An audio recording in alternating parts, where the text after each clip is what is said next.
की का आशा, इन्हों की का आशा हो, इन्हों की का आशा। साधो रे ये मुर्दों का गाँव, साधो रे ये मुर्दों का गाँव।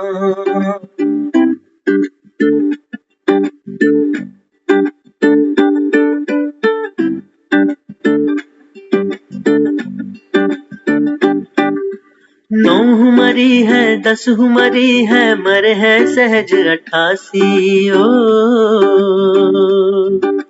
9 मरी है 10 मरी है, मरे है सहज 88। 33 कोटि देव मरी है। Low battery, please charge. 33 कोटि देव मरी है, बड़ी काल की बाजी, बड़ी काल की बाजी हो, बड़ी काल की बाजी।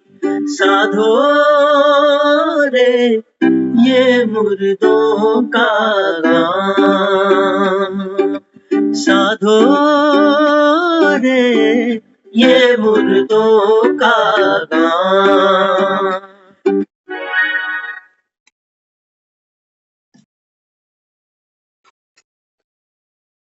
ओम शांति।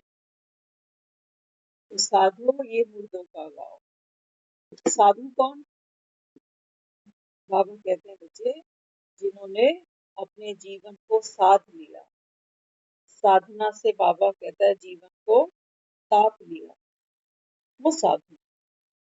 साधु कोई वो नहीं जो हाथ में माला और कमंडल लेके चल पड़े। बाबा कहता है दुनिया में लोग संन्यास भी तब लेते हैं जब वो दुख अनुभव करते, दुखी होते हैं, तभी बाबा कहता है संन्यास लेते हैं कि घर छोड़ें, परिवार बच्चे छोड़ें, पत्नी छोड़ें। तो बाबा कहता है दुखी आदमी संन्यास लेता है। बाबा कहते हैं बच्चे ये तो मुर्दों का गांव।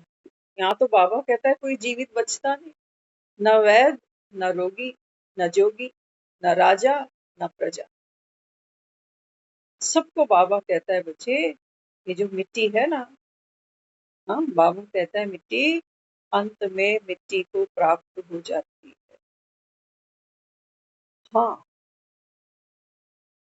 लेकिन बाबा कहता है इस समय दुनिया नहीं जानती है कि कलयुग और सतयुग के बीच में ज्ञान सूर्य प्रगटा।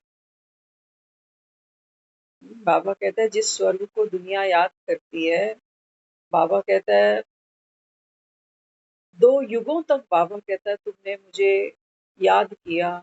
मंदिरों में बाबा कहता है मेरे लिए प्रार्थना, पूजा, अरदास की। किस लिए? हाँ, बाबा कहते हैं बच्चे घर जाने के लिए। तो संसार में दुख देखा तो बाबा कहता है तुमने मुझे पुकारा कि हे पतित पावन आओ, अब आकर कष्ट मिटाओ। तुम्ही हो माता पिता, तुम्ही हो विषय विकार मिटाओ। तो बाबा कहते हैं बच्चे समय अनुसार, ड्रामा अनुसार बाबा कहता है जब घाटे की अति हो जाती है ना, बाबा कहता है घर जाना माना मुक्ति जाना। बाबा कहता है ये कमाई है या घाटा।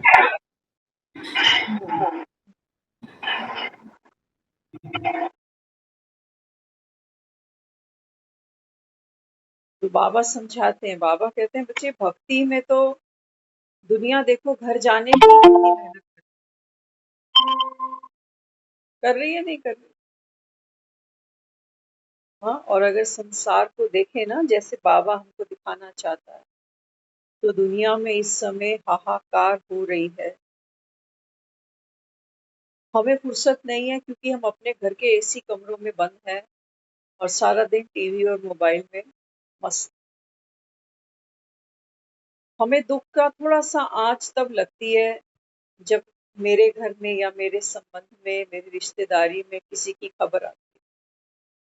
बाबा कहते हैं बच्चे हद की इस दुनिया को छोड़कर बाबा कहते हैं बेहद की दुनिया देखो, बेहद की दुनिया देखो। और सचमुच इस समय दुनिया खून के आंसू रो रही, बावजूद पैसा होने के, बावजूद संबंध रिश्ते सब होने के, क्योंकि बाबा कहता है अकाले मृत्यु तांडव कर रही है। बाबा कहता है इस अभी परसों यहाँ किसी की डेथ हुई, वो रात को शटल डाउन कर रहे थे, वो बताया शटल डाउन करते हुए अटैक आया और बंदा खत्म। एक दिन पहले किसी का बच्चा है, वो रात को या पता नहीं सुबह किस समय पानी की टंकी देखने गया, सीढ़ी से पैर स्लिप हुआ, खत्म। हम सब के लिए ये मात्र खबरें हैं, हमने सुनी, सुन के बाबा कहता है अनसुनी कर। ओहो 2 मिनट का आता है बस, हाय बेचारा। किसी को जानते पहचानते हैं तो थोड़ी सी 2-4 मिनट बात चलती है, उसके बाद हम फिर मस्त हो जाते हैं। बाबा कहते हैं बच्चे ये है कलयुग, ये दुख धाम की दुनिया। बाबा कहते हैं माया तुमको कितने सपने रंग रंगी दिखाती है ना, हम अपनी उधेड़ बुन में लगे, नौकरी, बच्चे, परिवार, पैसा, कोठी, मकान। ये अरबों खरबों पति थे, संस्कार कल नहीं किया, संस्कार आज भी दोपहर तक हुआ, क्योंकि फैमिली ऑस्ट्रेलिया में है, तो वहां से वो बता रहे हैं डायरेक्ट फ्लाइट दिल्ली की भी नहीं मिली, तो पहले कलकत्ता जाना पड़ा, कलकत्ता से फिर दिल्ली आया। तो बाबा तो हमको समझा रहा है साधु, साधु, साधु ही जागता है, दुनिया तो सोई पड़ी। हमें फुर्सत नहीं मिलती इन पेट को पालने से, रिश्ते संभालने से, जबकि हम सब जानते हैं। रोज रोज बाबा हमको यही अवेयरनेस देता है कि बच्चे तुम माया की इस भूल भुलैया में कहीं भटक नहीं जाना। माया तो बाबा कहता है तुमको बंद आंख से नहीं, खुली आंख से भी सपने दिखाती है, सुख दिखाती है, सोने के मृग दिखाती है, और दौड़ाती रहती है, दौड़ाती रहती है। अंत में बाबा कहता है ये रेत है, रेत से प्यास नहीं बुझती, गले सूखे ही रह जाते। तो बाबा आज समझाता है, बाबा कहते हैं देखो दुनिया में लोग भक्ति करते हैं किस लिए, घर आने के लिए, क्योंकि दुनिया में दुख ही इतना। तो बाबा कहते हैं घर आना भी घाटे का सौदा तो नहीं, सब कम से कम बाबा कहता है चलो आत्मा जो है कुछ पल के लिए ही सही। हाँ बाबा कहता है तुमको विश्राम स्थल तो मिलता, मूल वतन परम धाम क्या है हमारा, विश्राम स्थल है। बाबा कहता है वहां आप शांत हो, क्यों, क्योंकि बाबा कहता है वहां एक तो ये शरीर ही नहीं है, कर्म इंद्रियां ही नहीं है, वहां बाबा कहता है सबसे बड़ी बात मन नहीं, मन नहीं है, विचार नहीं है, संकल्प नहीं है। तभी बाबा कहता है तुम वहां साइलेंस हो, उसको बाबा कहता है शांति की शक्ति। लेकिन बाबा कहता है बच्चे वो शांति की जो शक्ति है ना, बाबा कहते हैं वो तुमको यहाँ इस तन में बैठकर अनुभव करनी पड़ेगी, इस देह से, इन कर्मेंद्रियों से, मन के विचारों से। बाबा कहता है तुमको ऊपर उठना पड़ेगा। इसी को बाबा ने साधना कहा है, साधु कहा है। साधु अपने आप में बहुत साधारण है, लेकिन बाबा कहते हैं बच्चे संगम पर ब्राह्मण बनना, ड्रामा का नॉलेजफुल बनना, बाबा कहते हैं ये है असली साधुत्व। दुनिया तो बाबा कहता है जानती ही नहीं कि भक्ति कब शुरू होती है। हाँ बाबा कहता है देखो भक्ति में भी भक्त साक्षात्कार करते हैं, देवियों के, कभी देवताओं के। तभी तो बाबा कहता है ये इतने मंदिर बनाते हैं, साक्षात्कार हुआ ना, तभी तो बाबा कहता है देखो कितने दुनिया भर के मंदिर बना दिए, तभी तो पूजा होती है, क्योंकि ये फील करते हैं कि देवी देवता चैतन्य में कहीं थे, हैं, और आज भी हमारी प्रार्थना पूजा को स्वीकार करते हैं, सुनते हैं। तो इस समय बाबा कहते हैं, बच्चे आप कहाँ बैठे हो? कल्प वृक्ष के नीचे। बाबा कहते हैं, आप कहाँ बैठे हो? कल्प तरु के नीचे बैठे। कैसे प्रकट हुआ ये कल्प तरु? बाबा कहते हैं, तुम्हारे शास्त्रों में तो कहानियां लिखी हुई हैं। जब सागर का मंथन हुआ तो उस मंथन में से कल्प वृक्ष भी निकला, कामधेनु गाय भी निकली। कामधेनु गाय, कल्प वृक्ष। बाबा कई बार मुरली में कहता है, बच्चे काम महाशत्रु है, गीता में भी लिखा हो। और काम को हमने काम देवता भी कहा, काम वासना और काम देव, दो चीज।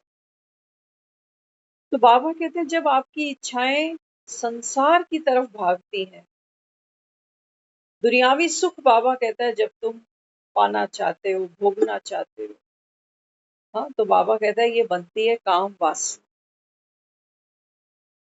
नीचे गिर रही है, वासना गिरा रही है। और बाबा कहते हैं ये कामदेव कब बनती है?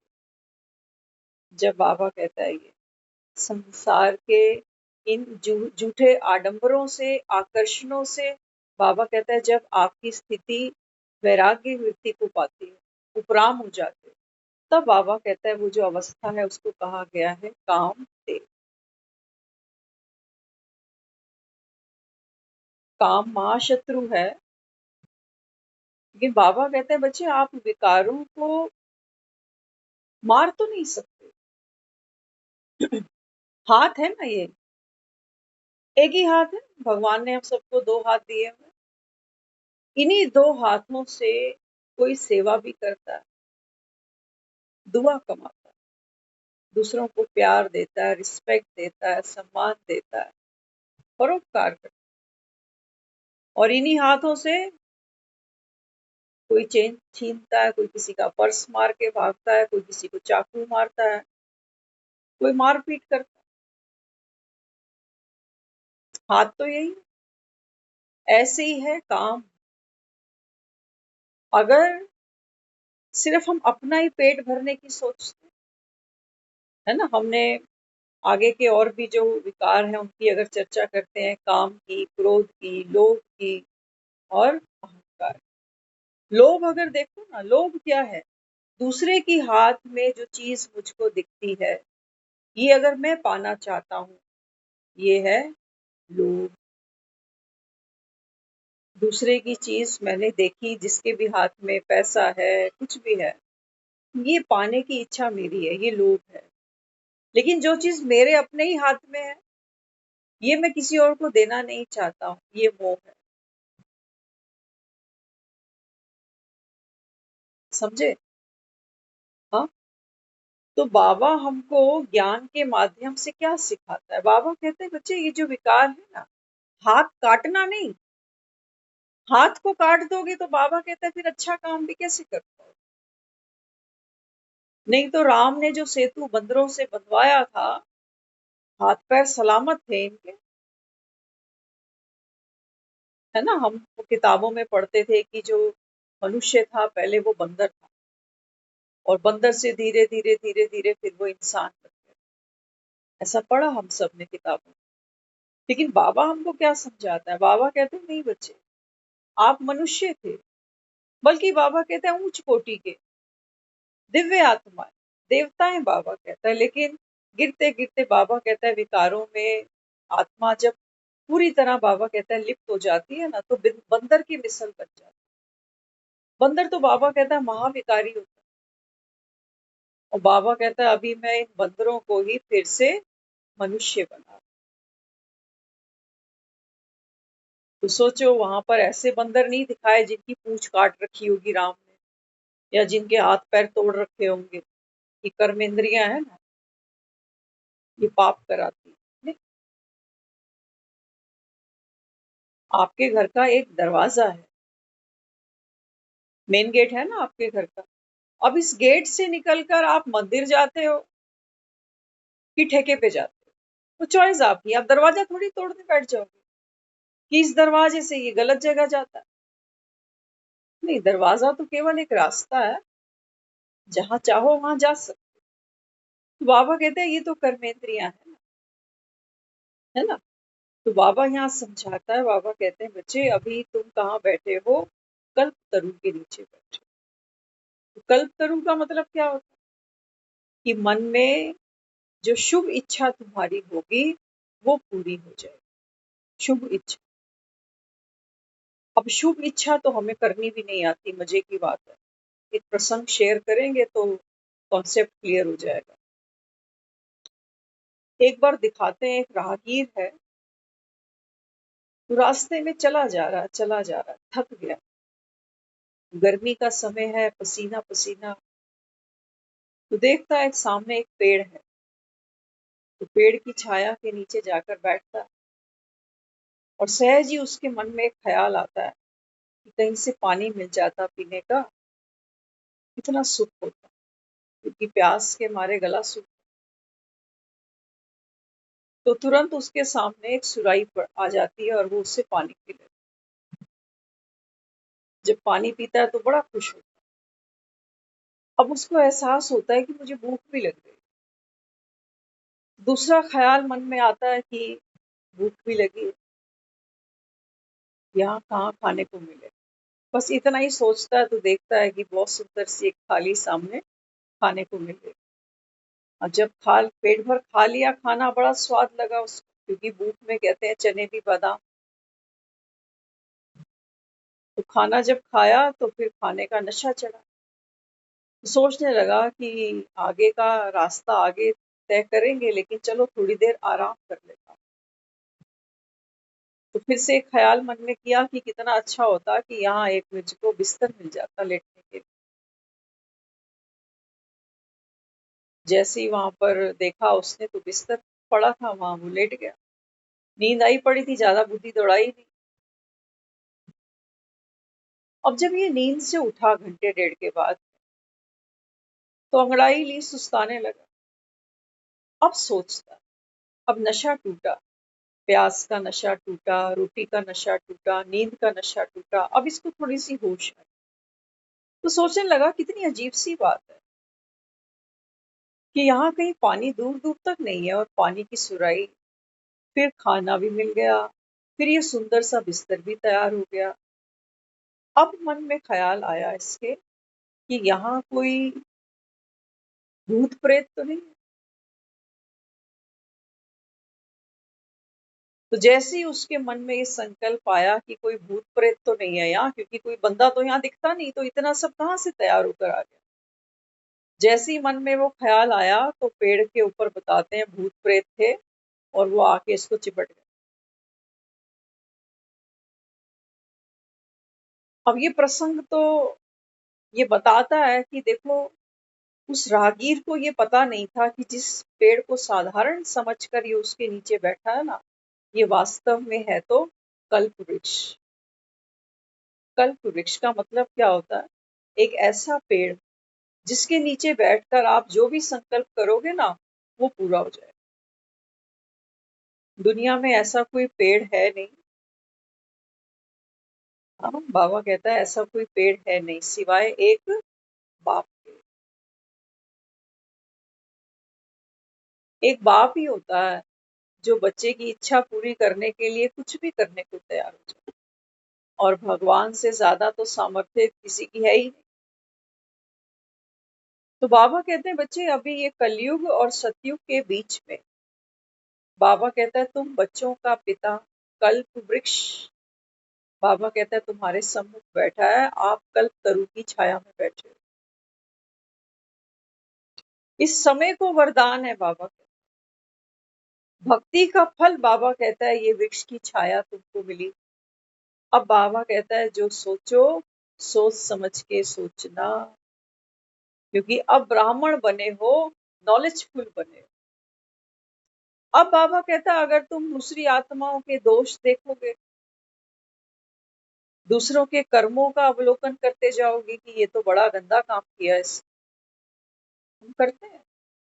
अखबारें उठा के बैठेंगे तब यही करेंगे, न्यूज चैनल देखेंगे तब यही करेंगे कि फलानी नेता, फलाना पार्टी, फलाना क्रिकेटर, कोई भी। तो बाबा कहते हैं बच्चे आप ब्राह्मणों को हक है इस कल्प वृक्ष के नीचे बैठने, लेकिन हाँ बाबा कहते हैं बच्चे फिर भी नंबरवार हैं। कुछ तो बाबा कहते हैं बुद्धू होंगे जो कल्प वृक्ष के नीचे बैठकर भी क्या करेंगे, ऐसे ही बुद्धू होंगे। वो कहेंगे भगवान हमको मकान चाहिए, हमको घर चाहिए, बच्चे की शादी हो जाए, इसकी नौकरी लग जाए, मुकदमा जीत जाऊं, प्रॉपर्टी मिल जाए, प्लॉट मिल जाए। बाबा कहते हैं बच्चे समय बीतता जा रहा है, पेड़ तुम्हारे साथ नहीं चलेगा निकल कर, तुम राहगीर हो, तुमको जाना पड़ेगा।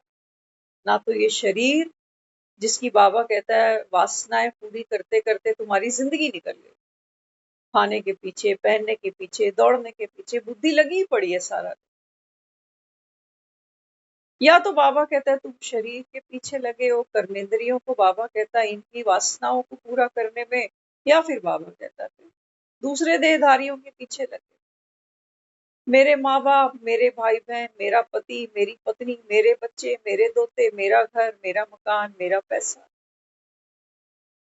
समय बीत रहा है, बाबा कहता है। आपने देखा होगा कभी, एक अनुभव हम सब करते हैं, सर्दियों की धूप आती है, सब सेकते हो ना सर्दियों की धूप। आप महसूस करते हो कि 11 बजे मैं जहां कुर्सी लगाकर बैठा हूं ना, 1 बजता है तो धूप वहां नहीं होती, धूप खिसक जाती है। फिर मैं अपनी कुर्सी वहां खिसकाता हूँ जहां धूप है। अब यहाँ आकर बैठे आधा घंटा 1 घंटा, तो पता चला जैसे ही 2:30-3 बजे, अब यहाँ पर भी धूप नहीं, अब किसी और जगह कुर्सी खिसकानी पड़ती। बाबा कहते हैं बच्चे ये संसारी सुख ऐसा ही है, जैसे सूर्य होता है ना, सूर्य खिसकता जा रहा है, समय बाबा कहता है आगे बढ़ता जा रहा है, तुम कहाँ तक पकड़ोगे। बाबा कहता है ये सर्दी की धूप,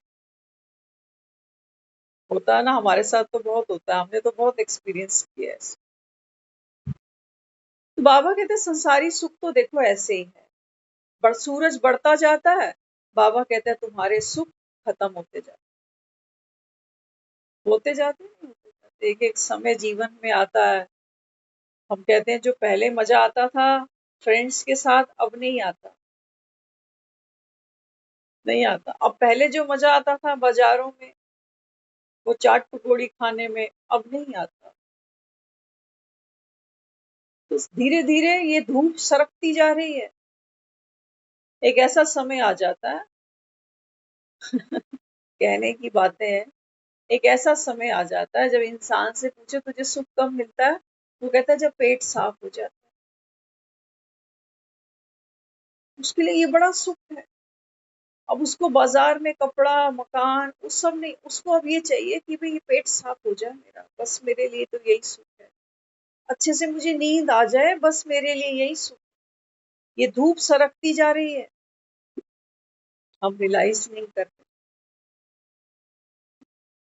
तो बाबा कहते हैं बच्चे अभी स्वयं भगवान जिसकी तुमने भक्ति करी, बाबा कहता है बच्चे मैं कल्प वृक्ष बनकर खड़ा हूँ, अभी बाप बनकर खड़ा हूँ। बाबा कहता है तुम मेरी छत्र छाया। तो सारा मदार बाबा कहता है तुम्हारी बुद्धि पर। बाबा कहता है अगर तुम साधारण रह गए तो, बाबा कहता है फिर तो जैसे वो राहगीर था ना, क्षण भंगुर सुख लिया इसने, पेट भरा, रोटी खा ली, कुछ देर सुस्ता लिया और फिर चल पड़ा वही भरी ढोने के लिए।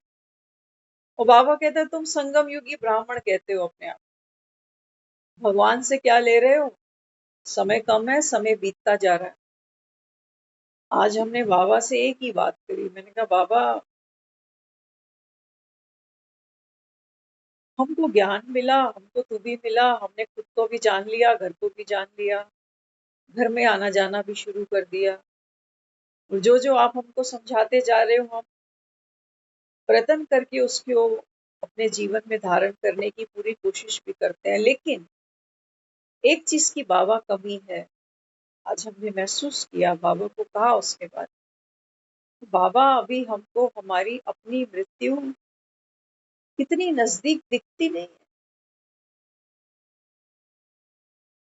ये जितने हम लोगों की खबरें सुनते हैं ना कि शटल बंद करते ही अटैक आया, बंदर चला गया, और वो जवान सा लड़का वो टंकी देखकर नीचे आ रहा है, पैर फिसला, वो खत्म हो गया। बाबा कहते हैं बच्चे, ये सिर्फ खबरें नहीं है तुम्हारे, ये बाबा कहता है आपके लिए चेतावनी है कि समय कम है। तुम कैलेंडर नहीं देखते रह जाना कि 25 आएगा तो 26 आएगा। इसलिए बाबा यहाँ समझाता है, बाबा कहते हैं बच्चे, हर घड़ी अंतिम जिन्होंने जानी है, वही बाबा कहता है संतुष्ट रहे हैं। अगर हमने जीवन को बहुत लंबा देखा ना, तो फिर बहुत सी कमियां हमको दिखेंगी हमारे जीवन में, दूसरों में, और यही सब करते करते हम इस दुनिया से भी निकल जाए। तो सबसे बड़ा पुरुषार्थ कौन सा? हमने कहा बाबा, ये सुई जो आज घूमी ना बार बार,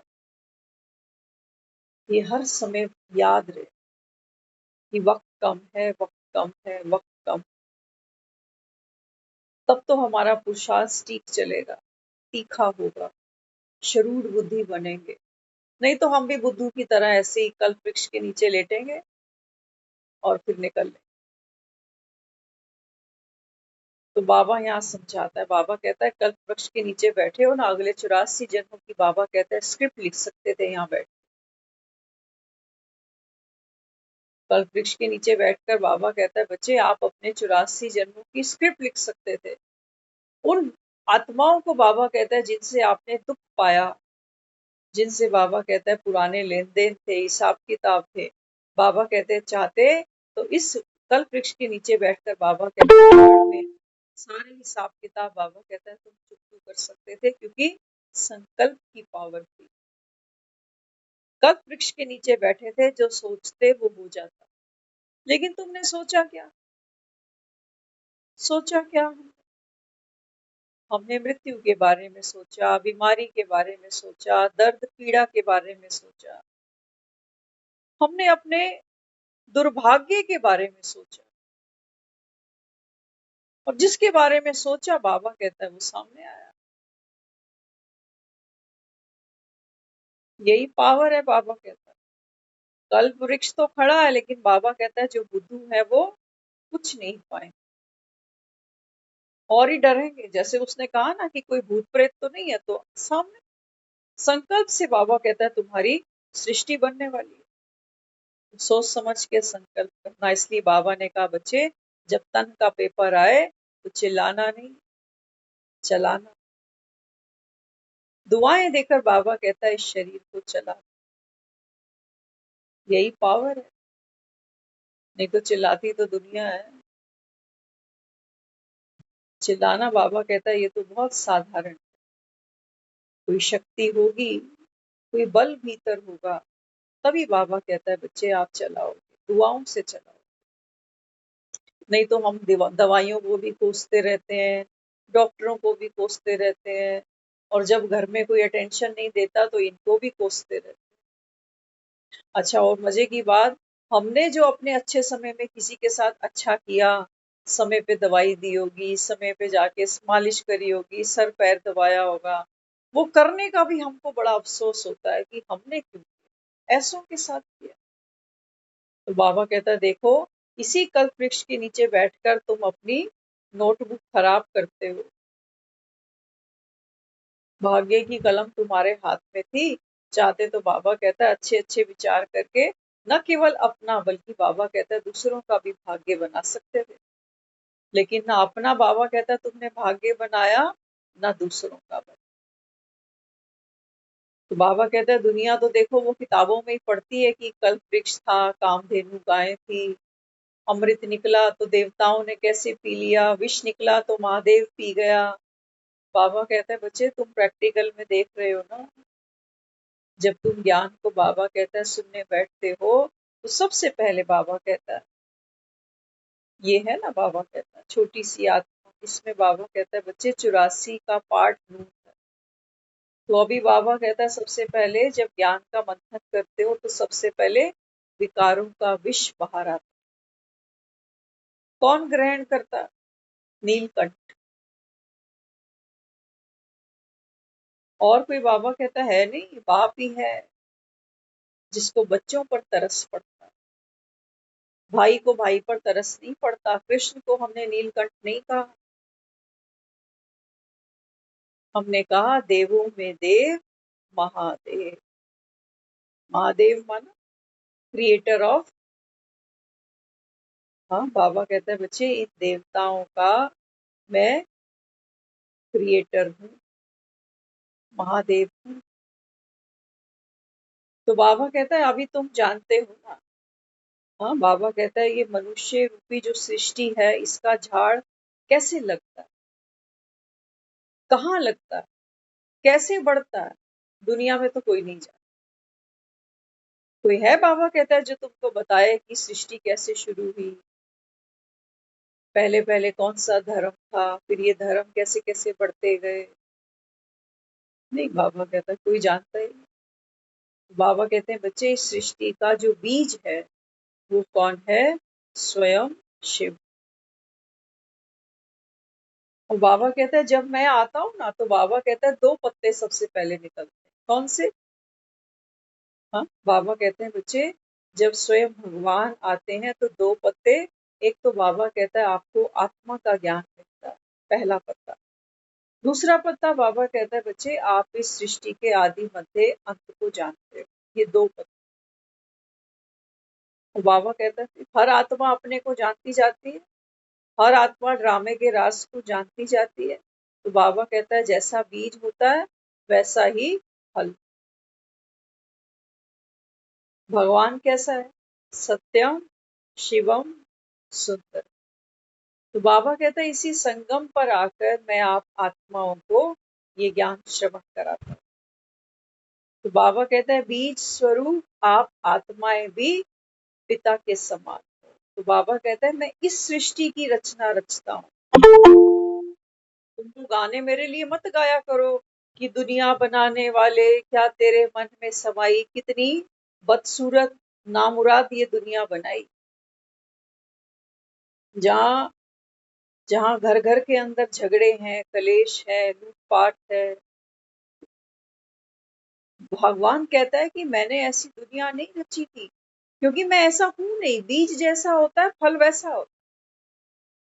बाबा कहता है नहीं, मैंने ऐसी दुनिया नहीं बच्चा बनाई। मैं कैसी दुनिया बनाता हूँ ये तुम चेक कर लो। गुप्त हूँ, जैसे बीज होता है ना वो गुप्त होता है। आप एक पेड़ को देखोगे, आप पेड़ के फल देखोगे कि आम का पेड़ है, पत्तों से पहचान जाओगे पीपल का है।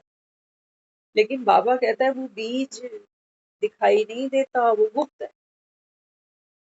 ऐसे ही बाबा कहता है तुम जिसके लिए कहते हो ना कि भगवान तो एक ही है, बाबा कहते हैं बच्चे वो एक मैं गुप्त हूँ।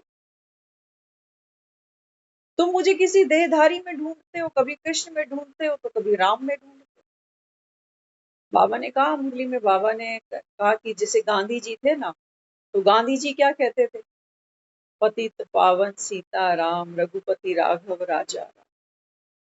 बाबा कहता है ये जो तुम बोलते हो ना रघुपति राघव राजा राम, बाबा कहता है ये बात तो द्वापर के त्रेता के राम की कहते हो। यहीं से बाबा कहता है तुमने सारी गुत्थी उलझा दी। बाबा कहता है मैं त्रेता का राम नहीं हूं। त्रेता का राम तो लीला ही कर रहा, कर्म भोग भोग रही है ये आत्मा भी, देखो कर्म कर भी रही है। लेकिन बाबा कहते हैं मैं गुप्त हूँ, मैं बीज हूँ। और बाबा कहता है मुझसे सृष्टि का जब सृजन होता है तो कैसे होता है? बाबा कहता है गीता के ज्ञान के द्वारा। गीता के ज्ञान के द्वारा।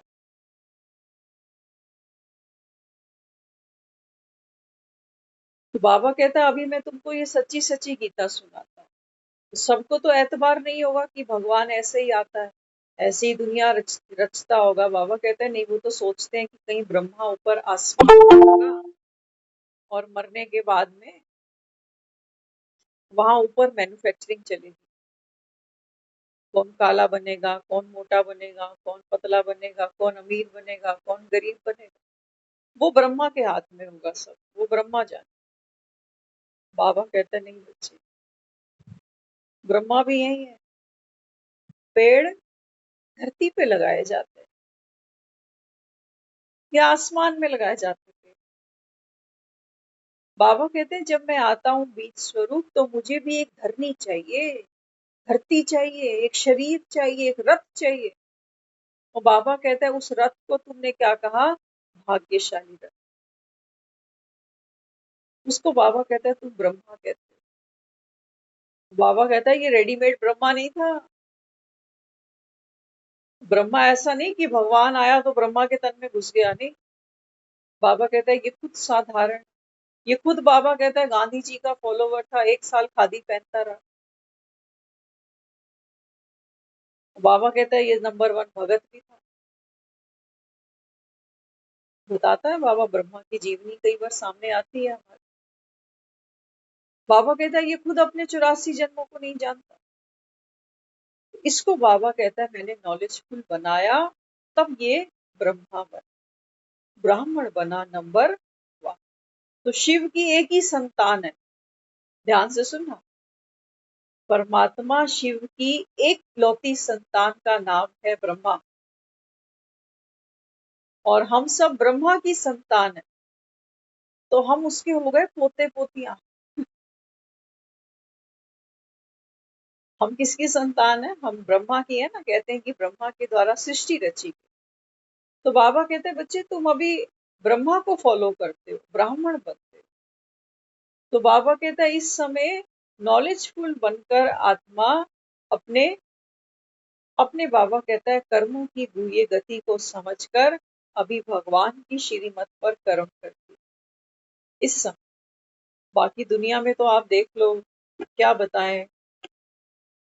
आज के दिन ही कोई गया यहाँ से जिसने सुबह शमशान में जाकर एक दाह संस्कार अटेंड किया, फिर दोपहर में जाकर किसी का चौथा था वो अटेंड किया, और शाम को घर पे आकर वही टीवी चला, वही प्रोग्राम, वही सब कुछ। बाबू कहता है माया तुमको, दुख को भी बाबा कहता है तुम सोचते हो ओपरा दुख है, किसी और का है, हम क्या करें वहां बैठकर। ठीक है, परिवार किसी और का होगा, दुख भी किसी और का होगा।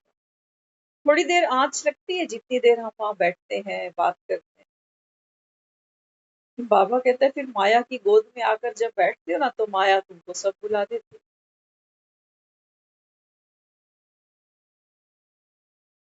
तो बाबा कहते हैं बच्चे तुम पुरुषार्थ तब तक करोगे नहीं जब तक, बाबा कहता है बच्चे तुम समय को नहीं पहचान। हो सकता है किसी को कल तरु के नीचे भी आकर नींद आ जाए कि थका हुआ हूं, अब तो भगवान भी मिल गया, अब तो भगवान कह रहा है थोड़ा सा ज्ञान सुन लिया तो सतयुग में तो तू आ ही जाएगा, तो सो जा। बाबा ने एक मुरली में कहा, बाबा कहता है बच्चे देखो घर तक आना तो क्या बड़ी बात है, मुक्ति कहते हो ना, भगवान मुक्ति दे दे। बाबा कहता है मुक्ति कहाँ मिलती है, जब आत्मा अपने घर में प्रवेश करती है। तो बाबा कहते हैं बच्चे अगर तुम योग नहीं भी लगाते ना, मुझसे नहीं भी याद करते, तो भी बाबा कहता है देखो आत्मा अपने कर्मों का लेखा जोखा भोग कर, दुखी होकर, प्रताड़ित होकर आती तो घर ही है, पावन तो बनती है। दुख, बाबा कहता है दुख भी क्या करते हैं, आत्मा को जलाते हैं, भस्म कर देते हैं अंदर। तो हमारा जो नशा होता है, अहंकार होता है, वो सब पिघलता है दुख के अंदर। पैसे पर नशा है वो पिघलता है, अपने परिवार पर नशा है वो पिघलता है। तो बाबा कहता है चलो ऐसे ना सही वैसे सही घर तो तुम पहुंच ही जाते हो, क्या बड़ी बात है। लेकिन बाबा कहते हैं बच्चे तुमने याद तो सुख को किया,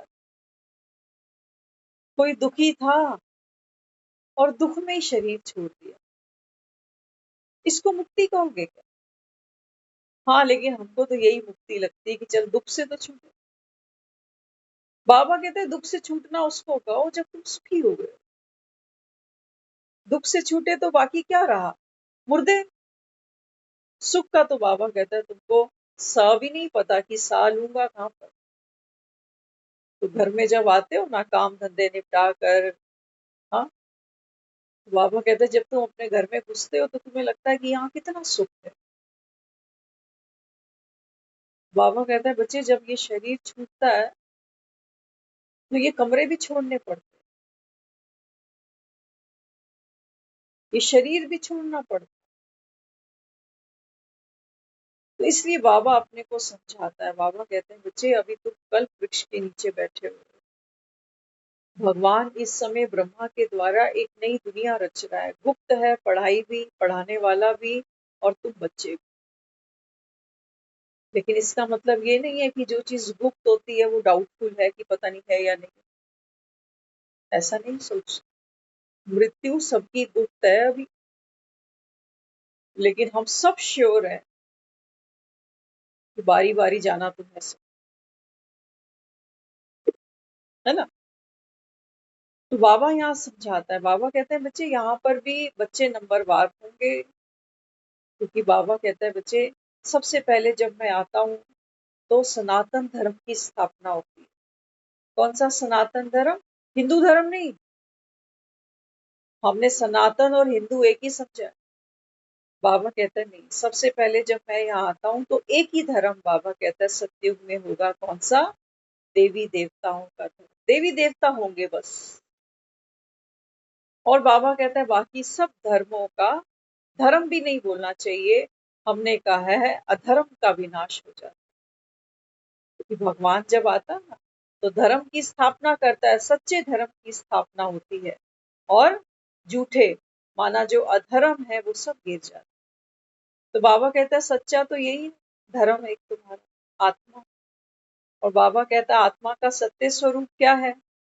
संतुष्ट आत्मा, ज्ञानवान आत्मा, सुख स्वरूप आत्मा।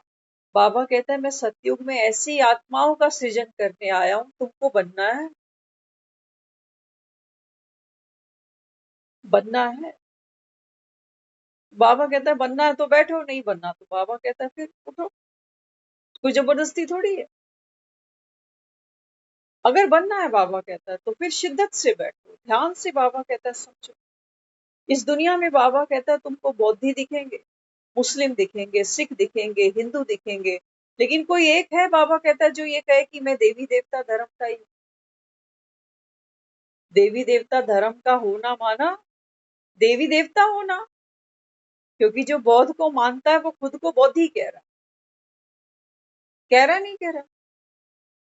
जो क्राइस्ट को मानता है वो खुद को क्रिश्चियन कह रहा है। बाबा कहता है बच्चे तुम्हारी जिंदगी बीत गई, तुम देवी देवताओं के जाके आगे जाके मत्थे टेकते आए, लेकिन तुम खुद को देवी देवता नहीं कहते हो। खुद को क्या कहते हो? नीच हूँ, पापी हूँ, मैं मूर्ख भी हूँ, मैं फलगामी भी हूँ। बाबा कहता है हाँ मूर्ख तो तुम बिल्कुल हो, मूर्ख तो हो। बाबा कहता है तुम भगवान को, बाबा कहता है मंदिरों में ढूंढते हो जो तुमने ही बनाए।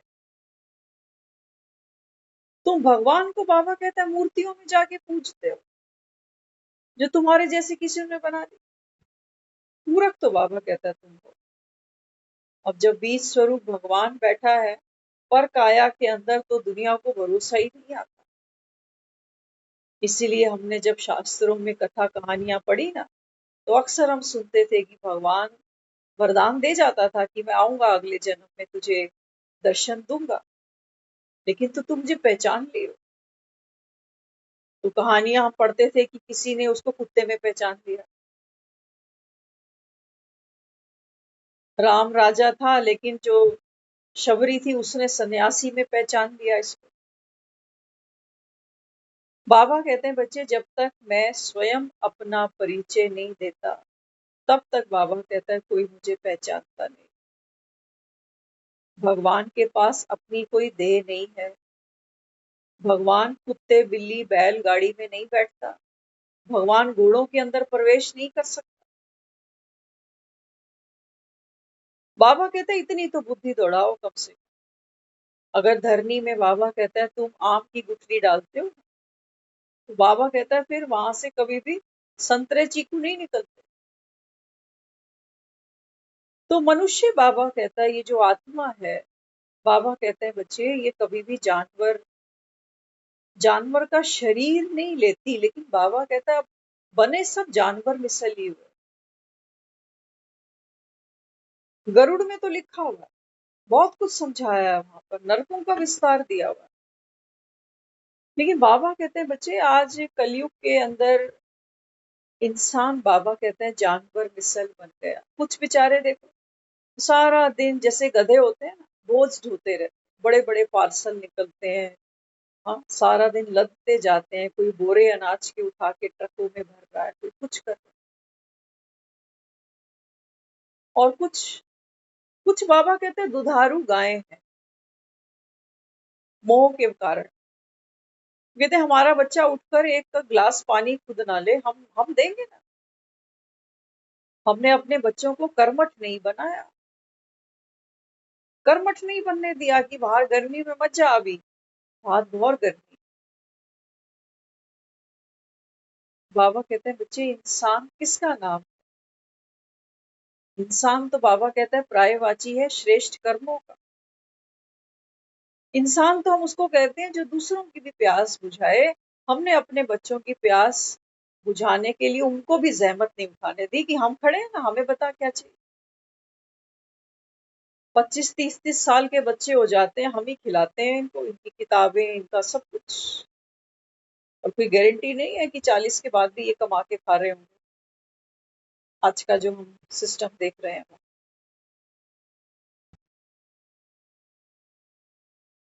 तो बाबा कहते हैं कई हैं देखो वो आराम से पड़े हुए हैं, जैसे भैंस होती है। तो इस समय बाबा कहता है देखो इंसान जो है वो जानवर मिसल बना। बाबा कहता है तुम खुद तो काले पतित बने ही बने, और बाबा कहता है तुमने मेरे भी मुंह पे काला पोत दी ये कह के कि भगवान तो सबके अंदर है। बाबा ने 2 दिन पहले भी मुरली में कहा था बच्चे मुझको ओपिनियन लिखवा के दो दूसरों से कि भगवान सर्वव्यापी नहीं होता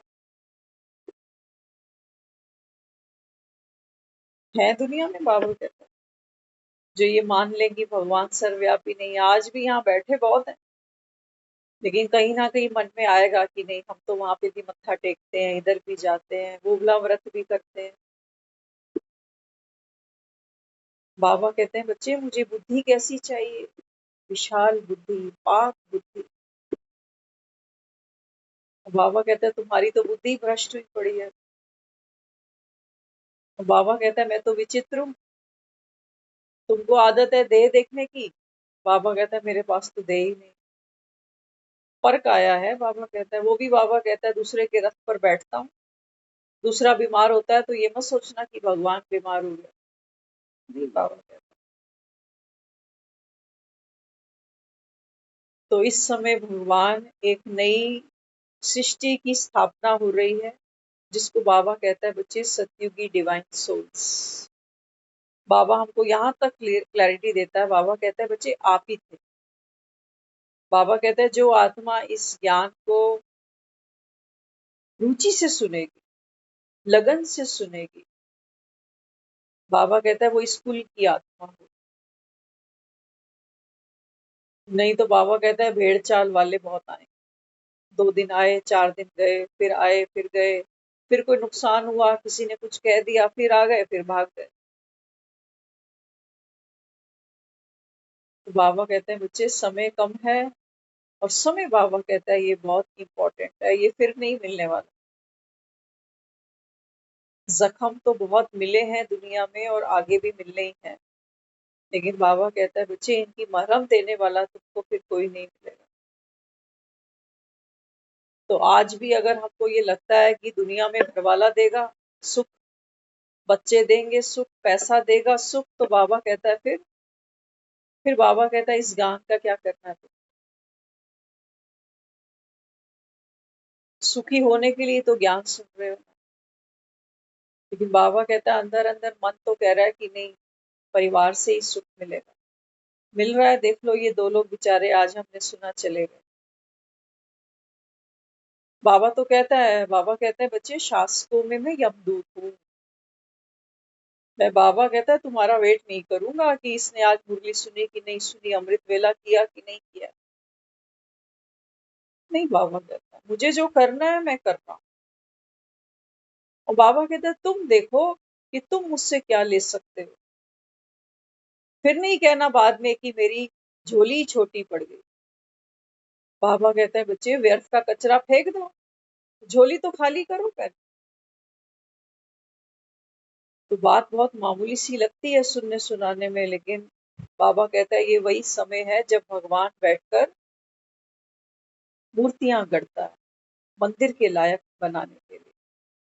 बाबा कहता है फिर दुनिया क्या कहती है? कहती है पता नहीं हम उस समय कहाँ थे जब भगवान किस्मत बांट रहा। देख लेना कौन कहाँ कहाँ है। कोई टीवी के आगे बैठा है, कोई रसोई में लगा। बाबा कहता है तुम जहां भी होगे ना होगे, बाबा कहता है विकारों की छत्र छाया। कोई मोह में होगा, कोई लोभ में होगा, कोई अहंकार में होगा, कोई क्रोध में होगा। इस कल्प वृक्ष के नीचे आते ही बाबा कहता है तुम्हारे विकार गायब हो जाते हैं। ये पावर है कल्प वृक्ष की। इस कल्प वृक्ष के नीचे बैठते ही बाबा कहता है आत्मा शांत हो जाती है। ये पावर है, ये ब्लेसिंग है बाबा। लेकिन बाबा कहता आए कौन बैठे कौन? कौन बैठेगा? बाबा कहता है पेड़ तो कभी अपनी छाया खुद नहीं लेता, अपने फल कभी पेड़ खुद नहीं खाता।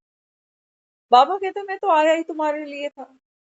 तुम नहीं, बाबा कहता है बार बार कहा कि भगवान अब आ जा। तूने ही कहा है यदा यदा ही धर्म से। तो धर्म की ग्लानि तो बाबा कहता है देखो हो चुकी है अभी। सारे दोष तुमको लगे पड़े। जल दोष तुमको लगा, अन्न दोष तुमको लगा, संग दोष तुमको लगा। और बाबा कहता है बताओ फिर मैं कब आऊं? संग के बिना नहीं कटती मट्टी। कहीं जाना है तो संग चाहिए। दुनिया से जाना तो करना किसी को अपॉइंट कि चलियो मेरे साथ। अन्न दोष बाबा तुमको लगा पड़ा। तो बाबा कहते हैं बच्चे अभी अभी भी अगर तुम मुक्त नहीं हुए देह के भान से, देह के अभिमान से, तो बाबा कहता है फिर बाप भी क्या करे। पकड़ा तुमने है, छोड़ दो। बाबा कहते छोड़ो तो छूटे। ये मत कहो कि भगवान हमसे छूटता नहीं है, हम क्या करें।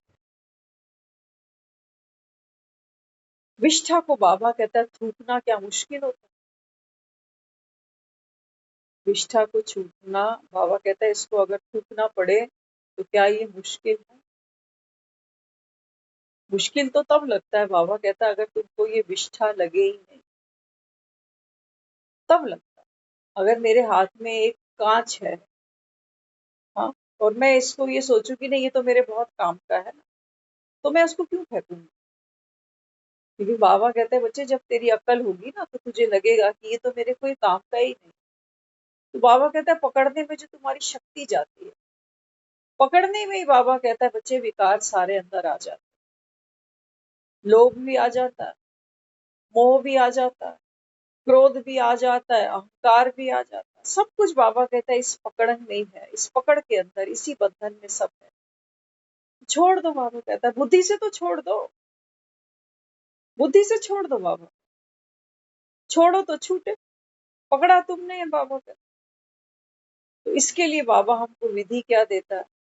हाँ, बाबा कहते हैं बच्चे ज्ञान का मनन चिंतन रोज करो, है ना। हम भी जब डॉक्टर के पास जाते हैं तो डॉक्टर क्या कहता है कि मल्टीविटामिन खाओ। वो हमारे शरीर में ताकत भरता है। ताकत भरती जाती है, कमजोरी आउट।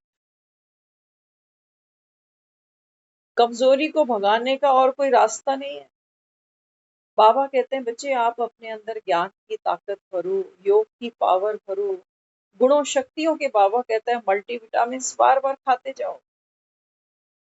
तो बाबा कहते हैं फिर ये जो विकार है, ये कमजोरी है, बाबा कहता है ये अपने आप निकल जाए। लेकिन बीमार आदमी अगर ये कहे कि डॉक्टर साहब कि दवाइयां खाने का तो मेरे पास समय नहीं है,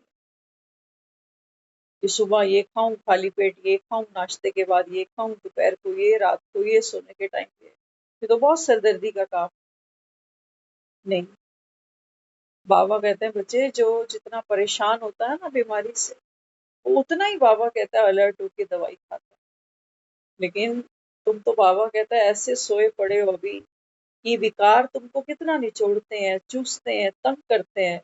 बाबा कहते हैं तुमको ये भी एहसास नहीं होता। बच्चे नहीं रुलाते, मुंह रुलाता है।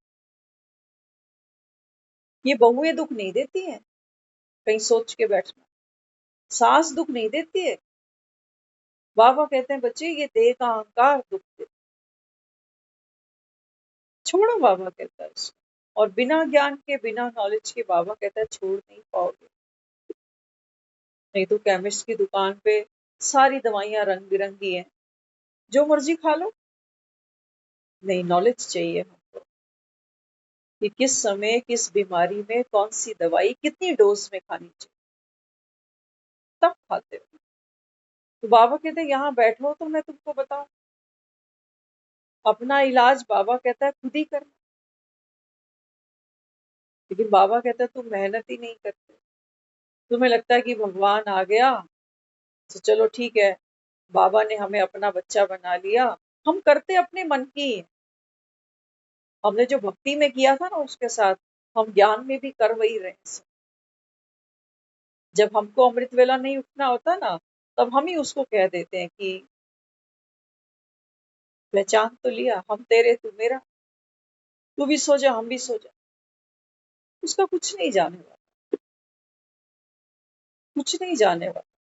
आप कितने बीमार होते हो ना, आप कभी रसोई की तरफ देख के ये नहीं कहते कि सारा राशन तो मेरा ही है, आटा दाल चावल चीनी जो भी सब पड़ा है मेरी रसोई में ही है, तो कोई नहीं, 2-4 दिन नहीं खाएंगे तो कोई बात, तुम भी सो जाओ रसोई में, मैं भी आराम करती हूँ। नहीं, हमको पता है कि अगर मैंने ये दाल आटा चावल चीनी बना के नहीं खाया तो शरीर में ताकत नहीं रहेगी। योग का वो समय है, कहते हैं जिसने, भगवान जो हमको श्रीमत देता है ना, उस श्रीमत की सबसे पहली जो सीढ़ी है, सोपान है, वो है अमृत वेला। अगर हम अमृत वेला नहीं करते हैं ना, आज हमें इस करते हैं पर बहुत कुछ सीखने को मिला। क्योंकि जब हम कभी कभी किसी के मुख से सुनते हैं ना, आज एक बहन कहने लगी, कहते हैं कि अमृत वेला करते हैं, करते हैं। तो ये जो करते हैं इसमें भी कर्तापन का आभास आता है कि हम करते हैं।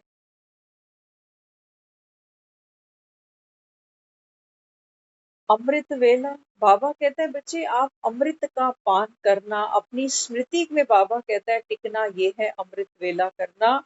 अमृत वेले का मतलब ये बिल्कुल नहीं निकाल लेना कि 4 बजे अलार्म लगाकर मुझको बाबा की तस्वीर के सामने बैठ के 2-4 गाने सुनने हैं, ये अमृत वेला हो रहा है। नहीं,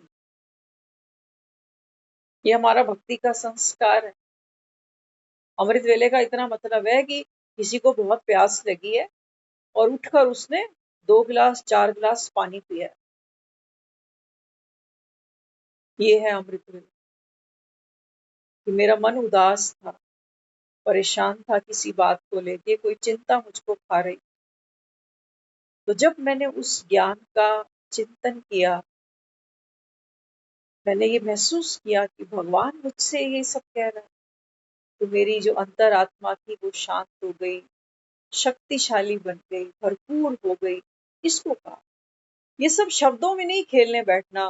कई बार हम करते यही है, अमृत वेले उठ के गए, हम लिख के रखते हैं कई लोग को, मैं शक्तिशाली आत्मा हूँ, मैं शांत स्वरूप आत्मा हूँ, मैं प्रेम स्वरूप आत्मा। अरे ये पानी के ग्लास के मगे मुझे पीने थे, मुझे पीने थे, मैंने नहीं पिया। प्यास थी अंदर, मन दुखी था, मन अशांत था, मन बेचैन था। लेकिन 4 बजे उठ के मैंने क्या किया, मैंने रट्टे मारे कि पानी तो बहुत है मेरे पास, भरा हुआ है, फ्रिज में भी भरा हुआ है, फिल्टर में भी भरा हुआ है, सब कुछ भरा हुआ है मेरे पास, भरा हुआ है, भरा हुआ है, भरा हुआ है, भरा हुआ है। 5 बज गए, हम सो गए। पिया नहीं हमने, पीना था। जैसे पेट में पानी पहुंचता है ना, तो महसूस करते हो कि प्यास बुझ गई। बाबा कहते हैं बच्चे ऐसे ही तो मैं बैठा था, तुम्हारी प्यास भी गुप्त है, ये दुनिया से तो बाबा कहता है नहीं बुझने वाली। इसलिए बाबा कहता है अंत में दुनिया याद मुझे ही करती है कि भगवान को प्यारा हो। बाबा कहता है तुम मुझे प्यारे तब होते हो जब बाबा कहता है मेरे समान बन जाते हो। भगवान को किसी की प्यास नहीं है दुनिया है, है? भगवान सबके लिए आया। वो कहता है मैं सर्व का सदगति दाता हूं। सारे अगर स्वर्ग में नहीं जाने वाले, लेकिन बाबा कहता है सबको मुक्ति तो दे दूंगा, घर तो ले जाऊंगा सबको। बाबा कहता है तुम हो भगवान समान संतुष्ट। नहीं, हम नहीं है। हम ज्ञान रोज सुन रहे हैं, डायरियों में रोज लिखते जा रहे हैं मुरलियों को, लेकिन ना हम भूखे भी हैं, प्यासे भी हैं, अशांत भी हैं, थके भी हुए। हमसे अच्छा तो वो राहगीर था जो पेड़ के नीचे सोया, सुस्ताया भी सही, पेट भी भरा, पानी भी पिया। बाबा कहता है वो विनाशी सुख लेके चला गया। यहाँ बाबा कहता है बच्चे प्यास तुमको कौन सी लगी थी? हाँ, प्यास कौन सी लगी थी, किसको लगी थी? बाबा कहता है आत्मा प्यासी। आत्मा को बाबा कहता है ये ज्ञान जल से तृप्त कर देते। कल वृक्ष बाबा कहता है खड़ा हुआ। भूख कौन सी थी तुमको? संसारी सुखों की नहीं। बाबा कहते हैं बच्चे आत्मा जब इस तन से निकलती है तो वो फिर से विचरण करती है दुनिया, फिर कोई नया गर्भ तलाशती है। किस लिए? विनाशी सुख भोगने के लिए नहीं। बाबा कहता है आत्मा बार बार गर्भ में जाती है किस लिए? बाबा कहता है परमात्म सुख की अनुभूति करने के लिए, कि शायद इस तन में बैठकर मुझे भगवान के दर्शन हो जाए, शायद इस तन में बैठ करके मेरा उद्धार हो जाए, शायद इस तन में बैठकर मैं भव से पार उतर जाऊं। ये है उसकी भूख। उसकी भूख वो नहीं है कि 4-6 रोटियां, राजमा चावल, कड़ी कोई बना के खिला दे। ये तो हम करते ही आ रहे हैं, ये तो करते ही आ रहे हैं। ढाबे देखो, रेस्टोरेंट देखो, लंगर देखो, दुनिया चल ही रही है। एक नहीं 8-8 सब्जियां बना के खाने वालों में हम तो। इसकी भूख नहीं है आदमी। और बाबा कहते हैं तुम थक गए थे, तुमको आराम कौन सा चाहिए? आराम बाबा कहता है बिस्तर कौन सा चाहिए था तुम्हें? पाना था सुख। एक ऐसी नींद चाहिए थी जिस नींद में बाबा कहता है कोई संसारी स्वप्न नहीं होता। उस नींद में बाबा कहता है संसार का कोई देहधारी उसके अंदर प्रवेश नहीं करता, किसी से मोह नहीं होता, किसी से घृणा नहीं होती। एक ऐसी बाबा कहता है नींद जब तुमको मिलती तो आत्मा बाबा कहता है कभी थकती नहीं। अगले 84 जन्मों के लिए बाबा कहता है फिर से तैयार हो जाओ। तो ऐसा कल्प वृक्ष बाबा कहता है अभी मैं तुम्हारे समक्ष हूँ। जो सुख लेना हो, गुण शक्तियों के फल बाबा कहता है मुझसे चाहिए हो, लेते जाना लेते जाना। लेकिन हाँ बाबा कहता है पेड़ तो खड़ा होता है तना हुआ, जिसको जो चाहिए बाबा कहता है बच्चे तुमको पुरुषार्थ करना पड़ेगा। तो बाबा कहते हैं बच्चे मैं सबके लिए आया हूँ, कोई छोटा बड़ा नहीं देखता, हिंदू मुस्लिम नहीं देखता। ये ज्ञान बाबा कहता है सबके लिए। तो खुद भी बाबा कहता है ये ज्ञान के मीठे मीठे फल खाओ, दूसरों को भी बाबा कहता है ये फल चखाओ, बांटो। बांटने से बाबा कहता है बड़े। तो ये है वो सुख स्वरूप आत्मा, ये है वो प्रेम स्वरूप आत्मा जो स्वयं भी भरपूर है, संतुष्ट है। क्योंकि कौन मिला है? कल्प वृक्ष मिला। ओम शांति।